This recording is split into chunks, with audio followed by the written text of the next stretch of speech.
In today's video, I am going to show you how you can create unlimited Gmail accounts for absolutely free, therefore without wasting any of your time. Let's jump to the video.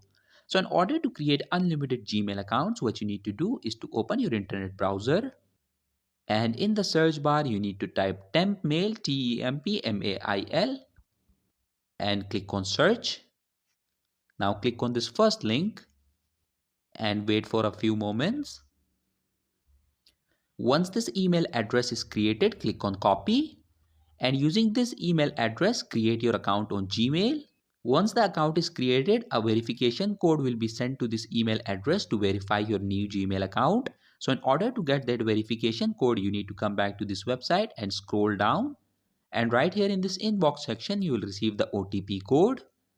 Paste the OTP code on Gmail and your Gmail account will be created. In this way, you can create unlimited Gmail accounts for absolutely free. So that was it for this video, and I'll see you guys in the next one. Peace out.